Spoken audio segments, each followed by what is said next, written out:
गर्मी में पहाड़ और झरनों के बीच गरीब बहू का जुगाड़ू ठंडा ससुराल। अच्छा हुआ बहू जो तुम लोग हमें यहाँ इन पहाड़ों के बीच झरने के पास ले आई, वरना उस घर में गांव वालों के ताने और उस मनहूस दिन का ख्याल मेरी जान ले लेता। सुशीला दो पहाड़ों के बीच बहने वाले झरने के पास चारपाई पर बैठकर खाना खा रही थी। उसके साथ उसके पति रामलाल और दोनों बेटे भी चारपाई पर बैठे थे। सुशीला का पहाड़ की गुफा में बहुत ही सुंदर घर था। सुशीला की दोनों बहू पायल और जिया केले के पत्ते और लकड़ी के बने रसोई में खाना बना रही थी। रसोई के पास ही उन्होंने सब्जियां उगाई थी। एक तरफ जहां बाहर बहुत ज्यादा गर्मी थी, वहीं पहाड़ और झरने के बीच बना इन दोनों बहुओं का ससुराल बहुत ठंडा था। अरे माँ जी, छोड़िए ना उन गाँव वालों की बातें। देखिए हमारा ये नया ठंडा ससुराल कितना खूबसूरत है। आखिर सुशीला और उसके परिवार वाले पहाड़ों और झरने के पास क्यों रह रहे थे, और सुशीला गांव वालों की किन तानों की बात कर रही थी, और उस मनहूस दिन को क्या हुआ था, ये सब जानने के लिए हमें समय में थोड़ा पीछे जाना होगा। अरे हलवाई काका, जरा जल्दी हाथ चलाओ, बारात निकलने का समय हो रहा है। सुशीला का परिवार गांव के संपन्न परिवारों में गिना जाता था। उनके घर में शादी की तैयारियां हो रही थी। घर में औरतें ढोलक बजाकर मंगल गीत गा रही थी, क्योंकि आज विक्रम की शादी है। पूरा घर मेहमानों से भरा है। आदित्य हलवाइयों को जल्दी काम करने के लिए कह रहा था, वहीं सुशीला मेहमानों का स्वागत कर रही थी। घर में एक खुशियों का माहौल था। बेटा विक्रम कहाँ है? उसे कहो जल्दी से शेरवानी पहन ले, लड़की वालों का फोन आया था, वो लोग सब तैयारी करके बैठे हैं। तभी पायल दौड़ती हुई सीढ़ियों से नीचे आती है और वो बुरी तरह घबराई हुई है। माँ जी एक अनर्थ हो गया है। क्या हुआ बहू, तू ऐसे क्यों घबरा रही है? और ये मीना कहाँ है? उसे बुलाकर ला, बारात निकलने का समय हो रहा है। माँ जी, मैं मीना को ही ढूंढ रही थी। वो अपने कमरे में नहीं है। उसका सारा सामान, उसके कपड़े गहने सब गायब है, और उसने एक चिट्ठी छोड़ी है। वो भाग गई है माँ जी। क्या बक रही है तू पायल? मेरी मीना मेरे छोटे बेटे की शादी के दिन? नहीं, ऐसा नहीं हो सकता। मीना के भागने की बात सुनकर सुशीला के हाथों से पूजा की थाली छूटकर जमीन पर गिर जाती है। उसे तो अपने कानों पर विश्वास ही नहीं होता। वहीं रेलवे स्टेशन पर मीना सुंदर से लहंगे में एक बड़े से बैग के साथ स्टेशन के कोने में खड़ी है। उसने अपना चेहरा दुपट्टे से ढका हुआ है। वो बार बार घबराकर इधर उधर देख रही थी। तभी एक लड़का वहां आता है। मीना, तुम आ गई। मैं कब से तुम्हारा इंतजार कर रहा था। पर ये होलिया? क्या मैं पूरे गांव को अपना चेहरा दिखा कर आती कि मैं अपने भाई की शादी वाले दिन घर से भाग रही हूँ? अब जल्दी से यहाँ से चलो, इससे पहले कि कोई मुझे देख ले। मीना और अर्जुन वहां से जल्दी से एक ट्रेन में चढ़कर भाग जाते हैं। शादी वाले घर की सारी खुशियां मातम में बदल चुकी थी। मेहमान आपस में कानाफूसी कर रहे थे। सुशीला फिर भी विक्रम की बारात लेकर जाती है, पर विक्रम की बारात से पहले मीना के भागने की खबर उन लोगों तक पहुंच गई थी। लड़की वालों का पारा 7वें आसमान पर था। वो रिश्ता तोड़ रहे थे। अरे शर्म आनी चाहिए तुम लोगों को। रामलाल, तुम्हारी अपनी बेटी अपने भाई की शादी के लिए किसी आवारा लड़के के साथ भाग गई। समधी जी, मेरी बात सुनिए। इसमें मेरे बेटे विक्रम की क्या गलती है? आप मेरी इज्जत मत उछालिए। बड़े समाज में मेरी इज्जत मिट्टी में मिल जाएगी। मेरी बेटी ने जो किया उसकी सजा मेरे बेटे को मत दीजिए। अरे तुम्हारी इज्जत तो तुम्हारी बेटी पूरे गांव में नीलाम कर चुकी है। मुझे अपनी बेटी की शादी ऐसे घर में नहीं करनी जिनकी बेटी भाग गई। चलो सब यहाँ से। लड़की वाले और सारे मेहमान मुंह फेर कर जाने लगते हैं। गांव वाले रामलाल को ताना मारने लगते हैं। अरे भैया, कैसी परवरिश दिया रामलाल ने अपनी बेटी को? बड़े समाज में अपने पिता की नाक कटवाकर प्रेमी के साथ भाग गई। मीना की वजह से विक्रम की भी शादी टूट गई। पता नहीं अब इस घर में कौन देगा अपनी बेटी। रामलाल इन आवाजों और गांव वालों के तानों को बर्दाश्त नहीं कर पाता और उसे अचानक अपने सीने में एक भयानक दर्द महसूस होता है। वो अपनी छाती पकड़ता है और जमीन पर वहीं गिर पड़ता है।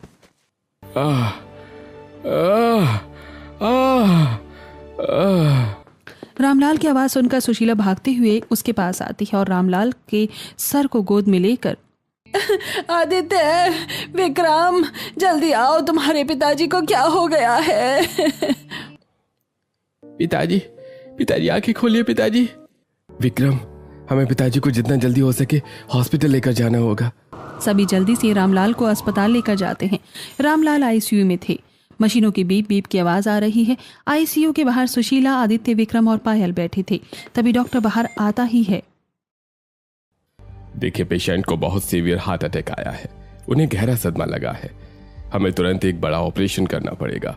इसमें कम से कम 8 से 10 लाख रुपए का खर्च आएगा। आप लोग जल्दी पैसों का इंतजाम कीजिए, वरना हम उन्हें बचा नहीं पाएंगे। 10 लाख? इतनी बड़ी रकम हम अभी कहां से लाएंगे? जो कुछ पैसे थे वो तो विक्रम की शादी की तैयारियों में खर्च हो गए। सुशीला रोते हुए अपने जेवर निकाल कर देती है। बेटा, ये मेरे जेवर रख ले, और पायल के जेवर भी हैं इसमें। इन्हें बेच दे, किसी भी तरह अपने पिता की जान को बचा ले। नहीं माँ, सिर्फ जेवरों से कुछ नहीं होगा। भैया, हमें अपने खेत और घर बेचना पड़ेगा। पिताजी की जान से बढ़कर हमारे लिए कुछ नहीं है। आदित्य अपना पुश्तैनी घर और हरे भरे खेत गांव के सेठ को बेचकर 8-10 लाख का इंतजाम करता है, जिसके बाद रामलाल का ऑपरेशन होता है। रामलाल की जान तो बच गई थी, लेकिन अब वो लोग सड़क पर आ गए थे। वो गांव के किनारे एक टूटी फूटी बिना खिड़की वाली टीन की छत की झोपड़ी में रहने लगते हैं। हे भगवान, आपने एक झटके में मेरा सब कुछ छीन लिया। न इज्जत रही, न घर रहा, न खेत। कहाँ मेरा सुंदर सा घर और कहाँ ये टीन की झोपड़ी। अरे खुद को संभालो सुशीला, अगर तुम हार जाओगी तो बच्चों को कौन संभालेगा? रामलाल अब घर आ चुके थे, लेकिन ऑपरेशन की वजह से वो कमजोर थे और चारपाई पर लेटे रहते थे। अपने हालातों को देखकर सुशीला रो रही थी। तभी रामलाल का पुराना दोस्त बिरजू उनके घर आता है। अरे रामलाल, कैसे हो मेरे भाई? मैंने सुना तुम्हें हार्ट अटैक आया था, तो मैं तुम्हें देखने चला आया। अब क्या बताऊं भाई साहब, इनकी तो जान पर बनाई थी। वो तो वक्त रहते पैसों का इंतजाम हो गया, वरना पता नहीं क्या होता। मेरे घर से तो सारी खुशियां ही छिन गई हैं। मुझे तो बहुत दुख हुआ मीना और विक्रम के बारे में सुनकर। भाई साहब, मीना तो हमारा मुंह काला करके चली गई, लेकिन उसकी वजह से मेरे विक्रम की जिंदगी बर्बाद हो गई। कोई बाप अपनी बेटी को हमारे घर में शादी करने को तैयार ही नहीं है। बहन जी, अगर आप बुरा न माने तो मैं एक बात कहूँ। मेरी बेटी जिया शादी की उम्र की हो गई है। मैं चाहता हूँ कि उसकी शादी आपके बेटे विक्रम से हो जाए। बिरजू, ये तो क्या कह रहा है? रामलाल खांसते हुए उठने की कोशिश करते हैं, तो बिरजू जाकर जल्दी से उनका हाथ पकड़ लेता है और रामलाल को सुलाते हुए कहता है, अरे रामलाल, सच्चे दोस्त सिर्फ खुशियों में साथ नहीं देते, बुरे वक्त में भी ढाल बनते हैं। मुझे पता है तुम्हारी बेटी की वजह से तुम्हारे बेटे की शादी टूट गई और तुम लोगों पर क्या बीती है। मैं अपनी बेटी जिया का हाथ विक्रम को सौंपना चाहता हूँ। मुझे तुम लोगों से अच्छा परिवार अपनी बेटी के लिए कहीं नहीं मिलेगा। लेकिन मेरे भाई, तुम देख रहे हो हमारे हालात। हमारे पास तो अब रहने को ढंग का घर भी नहीं है। हम समाज में कलंकित माने जाते हैं। जिया जैसी अच्छी लड़की इस गरीबी में कैसे रहेगी? रामलाल, घर ईंट और पत्थरों से नहीं बल्कि अपनों के प्यार और सम्मान से बनता है। मेरी बेटी बहुत ही सीधी और समझदार लड़की है। वो तेरे घर को अच्छे से संभाल लेगी। बिरजू के समझाने पर रामलाल और उसके परिवार वाले विक्रम की शादी जिया से करने के लिए मान जाते हैं। कुछ दिनों में मंदिर में जिया और विक्रम की बड़े ही सादे ढंग से शादी होने वाली थी। गांव में जब विक्रम की शादी की खबर फैलते ही गांव वाले जिया के घर वालों को भी ताना मारना शुरू कर देते हैं। अरे कजरी, पता नहीं क्या सोचकर बिरजू ने अपनी बेटी की शादी उस विक्रम से तय कर दी। जिनके घर की बेटी भाग गई हो, उनके घर में कोई अपनी बेटी देता है क्या? पता नहीं कैसे लोग हैं। कहीं उनकी बेटी में कोई कमी तो नहीं? जानकी और कजरी की बातें सुनकर बिरजू को बहुत गुस्सा आता है और वो उन्हें मुंह तोड़ जवाब देने के लिए आगे बढ़ता है कि तभी उसकी पत्नी सविता आकर उसे ले जाती है। छोड़िए ना जी इन लोगों को, इन्हें तो बकवास करने की आदत है। इनकी बातों पर ज्यादा ध्यान मत दीजिए। हमारी बेटी की शादी होने वाली है, हमें सिर्फ उस पर ध्यान देना है। सविता बिरजू को समझाकर अपने साथ घर ले आती है। कुछ दिनों में बहुत ही साधारण तरीके से एक छोटे से मंदिर में बिना किसी बैंड बाजे के विक्रम और जिया की शादी हो जाती है। विक्रम की शादी देखकर उसके परिवार वालों की आंखों में आंसू आ जाते हैं। आज मैं बहुत खुश हूँ, आज मेरी देवरानी घर आने वाली है। शादी के बाद विक्रम जिया को लेकर अपने घर आता है। सुशीला अपने बेटे और बहू की आरती करती है और जिया का गृह प्रवेश करवाती है। जिया बेटा, कलश गिराकर घर के अंदर आओ। जिया कलश गिराकर घर के अंदर प्रवेश करती है। जिया काफी खुश मिजाज लड़की थी। उसके आते ही घर में रौनक आ जाती है। सभी साथ मिलकर खाना खाते हैं। खाना खाने के बाद, बहू तू थक गई होगी ना, एक काम कर, कपड़े बदल कर सो जा, हमें भी बड़ी नींद आ रही है। जिया कपड़े बदल कर आती है और सो जाती है। अगले दिन जिया अपनी पहली रसोई के लिए जल्दी तैयार हो जाती है। माँ जी, आज मेरी पहली रसोई है, बताइए खाने में क्या बनाना है।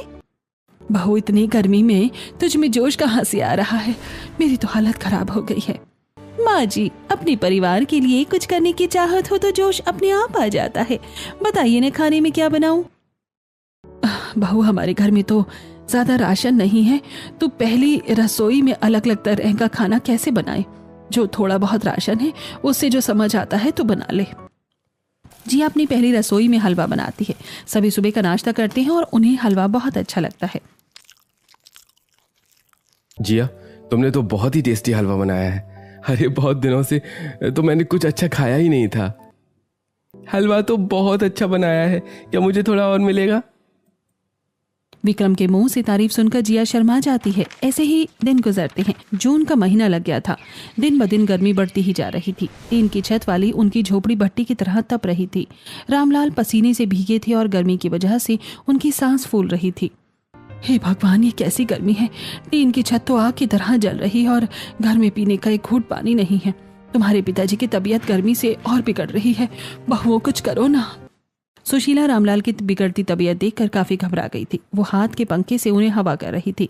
पायल रसोई से खाली मटके उठाती है। माँ जी, आप फिक्र मत कीजिए, मैं और जिया गांव के कुएं से पानी लेकर आते हैं। पायल और जिया कड़ी धूप में गांव के कुएं पर पहुंचती हैं। वहां गांव की औरतें पहले से पानी भर रही हैं। पायल जैसे ही अपना मटका कुएं की तरफ बढ़ाती है, एक औरत उसे जोर से धक्का देती है, जिससे पायल का मटका टूटता है और वो फिर नीचे गिरती है। एक खबरदार, जो हमारे कुएं को हाथ में लगाया तो तुम लोगों को शर्म नहीं आती? जिस घर की बेटी मुंह काला करके भाग गई हो, उस कलंकित परिवार का कोई भी इंसान हमारे कुएं से पानी नहीं भरेगा। तुम्हें हमारे गांव से निकाल दिया गया है, जाओ यहाँ से। काजल की बात सुनकर जिया को बहुत गुस्सा आता है, लेकिन वो अपने गुस्से को काबू में करने की कोशिश करती है और विनती करते हुए कहती है, ऐसा मत कहिए, हमारे घर में ससुर जी बीमार हैं, उन्हें पानी की बहुत जरूरत है। मीना दीदी ने जो किया उसकी सजा आप हमें क्यों दे रहे हैं? हम तो बस थोड़ा सा पानी लेने आए हैं। ये आ गई नई नई बोली बहू। अब जिस घर की इज्जत ही पानी में डूब गई हो, उसे पीने का पानी की क्या ही जरूरत। जाओ कहीं दूर किसी गंदे नाले से पानी भर लो, यहाँ तुम्हारा कोई हक नहीं है। इतना कहकर कजरी, काजल और बाकी की औरतें हंसने लगती हैं, जबकि पायल के आंसू बहने लगते हैं। पायल को रोता देख जिया को बहुत गुस्सा आता है और वो उन औरतों के मटकों को कुएं में फेंक देती है। बड़ा मजा आ रहा था ना हमारी बेइज्जती करने में, अब जाओ कुएं में कूदकर अपने मटके निकाल लो। जिया की इस हरकत से कजरी और काजल को बहुत गुस्सा आता है। वो जिया को मारने के लिए आगे बढ़ती हैं, लेकिन अच्छा, तुम लोग मुझे मारोगी? मारो मारो, अगर तुमने मुझे हाथ लगाया तो सरपंच तुम्हें भी गांव से निकाल देंगे। जिया की बात सही थी। गांव से जिन्हें एक बार निकाल दिया जाता है, उनके परिवार के लोगों को कोई भी हाथ नहीं लगा सकता था। इसीलिए कजरी और काजल चाहकर भी जिया का कुछ नहीं बिगाड़ पाती और बस दांत पीसती रह जाती हैं। कजरी और काजल को देखकर पायल को भी हंसी आ जाती है और फिर पायल और जिया दोनों बिना पानी लिए उदास होकर घर आती हैं। अरे बहू, तुम लोग तो पानी लेने के लिए गई थी, क्या हुआ पानी लेकर नहीं आई? ये मटका खाली क्यों है? माँ जी, गांव की औरतों ने हमें कुएं से पानी लेने ही नहीं दिया। तो क्या जरूरत थी बहू गांव के कुएं से पानी लाने की? दूसरे गांव चली जाती ना। जाओ जाकर दूसरे गांव से पानी लेकर आओ। ठीक है माँ जी, हम दूसरे गांव से पानी लाते हैं। पायल और जिया प्यासी थकी हारी मटका लेकर दूसरे गांव पानी भरने के लिए निकल जाती हैं। चिलचिलाती धूप में उनके चेहरे पसीने से भीगे हुए थे और उनका गला सूख रहा था। दोनों बहुओं को इतनी कड़ी धूप में पसीना बहाते देख उनके पड़ोसी गायत्री एक चालाक मुस्कान के साथ उन्हें टोकती है। अरे बड़ी बहू के साथ साथ छोटी बहू को भी दूसरे गांव पानी भरने जाना पड़ रहा है। ननन तो मजे से किसी के साथ भाग गई और सारी सजा इन बेचारी बहुओं को मिल रही है। हाय रे किस्मत। गायत्री की बात सुनकर जिया को बहुत गुस्सा आता है। मेरी ननन तो भाग गई है, लेकिन आपकी बेटी तो किसी के साथ भागने के लायक भी नहीं है। खा खा कर घर में भैंस हो रही है। पहले अपने घर को देखिए, फिर दूसरों को ताने मारिए। जिया की बात सुनकर पड़ोसन का चेहरा गुस्से और शर्म से लाल हो जाता है। वो वहां से पैर पटकते हुए सीधे अपने घर की तरफ भागती है। वहीं रास्ते में जिया का जवाब सुनकर पायल अपनी हंसी नहीं रोक पाती। तुमने तो उस औरत को बहुत अच्छा मजा चखाया जिया। वो तो ऐसी ही है, उसे दूसरों को ताने मारने में ही मजा आता है। चल अब जल्दी से कुएं तक पहुंचते हैं, बहुत तेज धूप हो रही है। दोनों जल्दी जल्दी दूसरे गांव जाती हैं और दूसरे गांव से कुएं से पानी लेकर लौट ही रही थी कि आते टाइम वो रास्ता भटक जाती है। जिया, मुझे लग रहा है कि हम रास्ता भटक गए हैं। तुझे क्या लगता है? ये तो जंगल की तरफ जा रहा है। दीदी, मैं तो पहली बार आज इस गांव में आई हूँ, मुझे तो इसका रास्ता नहीं पता। मुझे लगा आपको रास्ता पता होगा। मैं सिर्फ एक बार माँ जी के साथ इस गांव में आई थी, लेकिन इस बात को काफी टाइम हो गया है। पायल और जिया रास्ता भटक कर जंगल की तरफ चलने लगती हैं। इतनी देर से लगातार चलने की वजह से दोनों थक कर चूर हो चुकी थी। तभी घने जंगल के बीच से उन्हें पानी के गिरने की आवाज़ सुनाई देती है। साथ ही हवा का एक बेहद ठंडा झोंका उनके पसीने से भीगे चेहरों को छू कर गुजरता है। दीदी सुनिए, पानी की आवाज़ आ रही है और हवा भी कितनी ठंडी है। चलिए चलकर देखते हैं। जिया की बात मानकर पायल आवाज की दिशा में आगे बढ़ती है और कुछ ही दूरी पर एक सुंदर नजारा उनकी आंखों के सामने होता है। 2 हरे भरे पहाड़ों के बीच से एक साफ और सुंदर झरना बह रहा था। वहां की हवा में ऐसी ठंडक और सुकून थी कि मानो वो किसी दूसरी दुनिया में आ गई हों। दोनों अपने मट के नीचे रखती हैं और झरने के ठंडे पानी से अपना चेहरा धोती हैं। ये पानी तो कितना साफ और ठंडा है। मेरा चेहरा भी इसमें आईने की तरह साफ दिख रहा है। ऐसा लग रहा है जैसे सारी थकान पल भर में गायब हो गई है। और ये पानी दूसरे गांव के कुएं से पानी से भी ज्यादा ठंडा है। और दीदी, यहाँ कितना सुकून है। चलिए थोड़ी देर यहीं बैठते हैं। जिया और पायल दोनों वहाँ 15-20 मिनट बैठती हैं। झरने की ठंडक और पेड़ों की छांव उन्हें बड़ा सुकून देती है। उसके बाद वो पानी के मटके उठाकर वापस अपने घर की ओर निकल पड़ती हैं। घर पहुँचते ही उन्हें फिर से गर्मी लगने लगती है। उनका घर टीन की छत वाला था, जो दोपहर की भयानक गर्मी से एक भट्टी की तरह तप रहा था। हाय दैया, ये गर्मी हमारा पीछा क्यों नहीं छोड़ती है। घर में इतनी गर्मी है कि लग रहा है कि मैं भुट्टे की तरह पक जाऊंगी। सिर्फ जिया ही नहीं, गर्मी से सुशीला, पायल और रामलाल भी परेशान थे। रामलाल का हाल ही में एक ऑपरेशन हुआ था। गर्मी की वजह से उनके घाव में दर्द और बेचैनी हो रही थी। वो पसीने से परेशान हो रहे थे। अरे ये गर्मी तो अब जान ही ले लेगी। अरे छत से मानो आग बरस रही है। मुझसे अब ये तपन बर्दाश्त नहीं होती सुशीला। पसीने से भीगी हुई सुशीला जब अपने पति को परेशान देखती है तो उसकी आंखों में आंसू आ जाते हैं। वो अपनी साड़ी के पल्लू से रामलाल के चेहरे का पसीना पोंछते हुए कहती है, क्या करूं जी, हमारे पास इतने पैसे कहाँ हैं कि हम पक्की छत बनवा लें। ये टीन की छत तो सच में भट्टी बन गई है। सुशीला को रोते हुए देखकर जिया से रहा नहीं जाता और वो पहाड़ और झरने के पास की ठंडक को याद करके सुशीला से कहती है, माँ जी, आज हम रास्ता भटक गए थे और जंगल में जो 2 पहाड़ के बीच झरना है उसके पास पहुँच गए थे। वहाँ इतनी ठंडक और सुकून थी कि क्या ही बताऊँ। बिल्कुल भी गर्मी नहीं लग रही थी वहाँ। हम लोग अपना घर, अपना ससुराल वहीं पहाड़ों और झरनों के बीच क्यों नहीं बसा लेते। तेरा दिमाग तो खराब नहीं हो गया है जिया? हम अपना घर बार छोड़कर वहाँ घने जंगल में जंगली की तरह रहेंगे। बकवास बंद कर और जाकर रसोई का काम देख। सुशीला डांट कर जिया को रसोई के काम करने के लिए भेज देती है। तभी घर के दरवाजे से आदित्य और विक्रम मायूस चेहरों के साथ अंदर आते हैं। पायल आदित्य का लटका हुआ चेहरा देखकर परेशान हो जाती है। क्या हुआ जी, आप दोनों इतनी जल्दी कैसे लौट आए और चेहरे पर ये मायूसी कैसी? कारखाने के मालिक ने आज हम दोनों को काम से निकाल दिया पायल। वो कह रहे थे कि माल की मांग कम है, इसलिए अब उन्हें ज्यादा मजदूरों की जरूरत नहीं है। कल से आने से मना कर दिया है। और ऊपर से पिछले हफ्ते की मजदूरी भी नहीं दी। उन्होंने कह दिया कि जब काम आएगा तब बुला लेंगे। घर में वैसे भी राशन का एक दाना नहीं बचा है। अब हम बाबूजी की दवा और 2 वक्त की रोटी का इंतजाम कैसे करेंगे? आदित्य और विक्रम की बात सुनकर पूरे घर में सन्नाटा छा जाता है। एक तो गर्मी और ऊपर से गरीबी की वजह से परिवार वालों की हालत बहुत खराब हो गई थी। जिया रसोई में खाना बनाने के लिए डिब्बे देखती है। माँ जी, सारे डिब्बे तो खाली हैं, रसोई में थोड़ा सा भी राशन नहीं है। अब खाना कैसे बनेगा? जिया की बात सुनकर सभी दुखी हो जाते हैं, लेकिन तभी सुशीला जिया से कहती है, जिया जाकर पड़ोस वाली गायत्री के घर से थोड़ा सा आटा मांग ला। तेरे ससुर जी को दवाई खानी है, उन्हें खाली पेट नहीं रख सकते।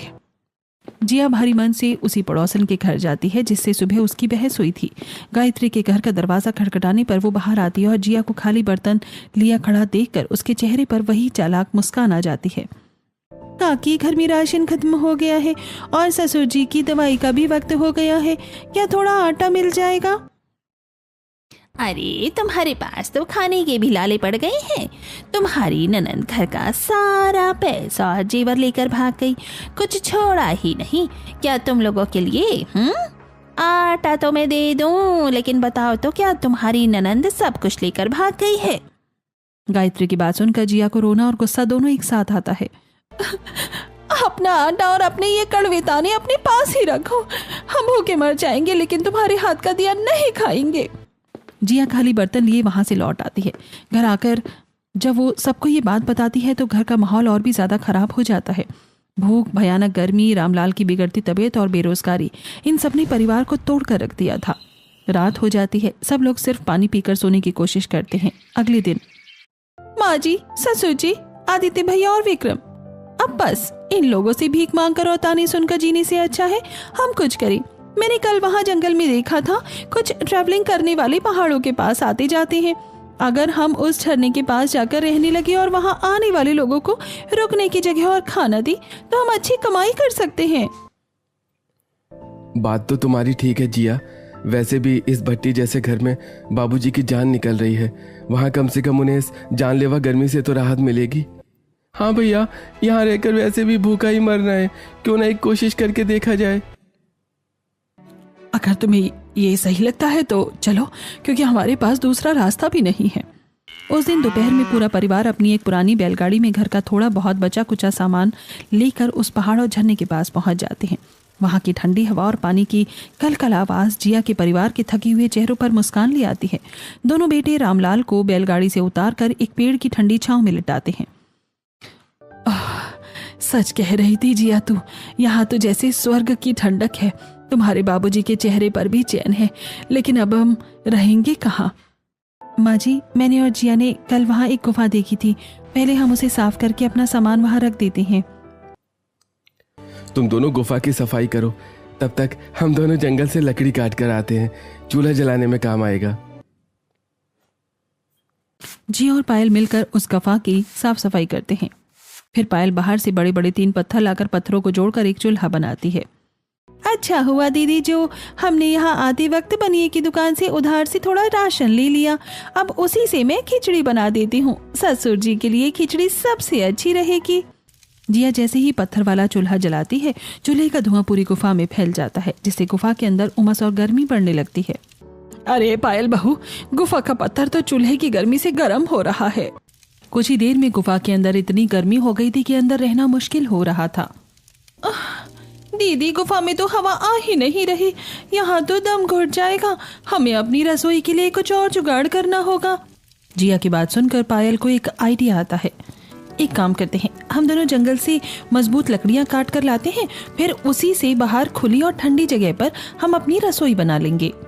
जिया और पायल हाथ में कुल्हाड़ी लेकर जंगल की ओर निकल पड़ती हैं। वो जंगल से मजबूत लकड़ी और लचीले बेले काट कर लाती हैं। जिया और पायल लकड़ी काट ही रही थी कि तभी उनके पति भी उनके पास आते हैं। अच्छा हुआ आप लोग यहाँ आ गए। एक काम करो, यहाँ पर केले के बहुत सारे पेड़ हैं। आप लोग केले के बड़े बड़े पत्ते और केले तोड़ कर ले आओ। केले खाने के काम आ जाएंगे और केले के पत्ते से हम अपनी रसोई की छत बना लेंगे। आदित्य और विक्रम मिलकर केले के पत्ते और केले तोड़कर अपनी पत्नियों के साथ गुफा में आ जाते हैं। अरे भाभी, जल्दी से खाना दे दीजिए, मुझे तो बड़ी भूख लगी है। भूख सभी को लगी थी, इसीलिए सभी झरने के पास ही चारपाई बिछाकर खाना खाने के लिए बैठते हैं। तभी पायल केले के पत्तों में सभी को खाना देती है। अरे केले के पत्तों में तो खिचड़ी और भी अच्छी लग रही है। खाना खाने के बाद पायल और जिया मोटी मोटी लकड़ी की बेलों से बांधकर अपनी रसोई की दीवार तैयार करती हैं और उनकी सास सुशीला केले के पत्तों को बेलों से बांधकर मजबूत छज्जा तैयार करती है। रसोई का ढांचा तैयार होने के बाद पायल और जिया मिलकर केले के पत्ते के छज्जे को छत पर रख देती हैं। पायल और जिया की रसोई को देखकर सुशीला की आंखों में आंसू आ जाते हैं। मेरी बच्चियों, तुमने तो कमाल ही कर दिया। तुमने तो कितनी सुंदर रसोई बनाई है। ये तो कुछ भी नहीं है माँ जी, अभी तो बहुत कुछ बाकी है। अभी तो हमें अपने ससुराल को ठंडा करना है। जिया पायल को इशारा करती है और दोनों झरने के पास से मिट्टी एक बाल्टी में ले जाकर गुफा को मिट्टी से लीप देती हैं, जिससे गुफा ठंडी हो जाती है। घर तो ठंडा हो गया था, लेकिन रामलाल की लेटने के लिए कोई जगह नहीं थी। बहू, तुम दोनों ने तो गुफा को ठंडा कर लिया, लेकिन हम सोएंगे कहाँ? ये जमीन तो सख्त है, यहाँ सोने से तो हमारी कमर में दर्द होने लगेगा।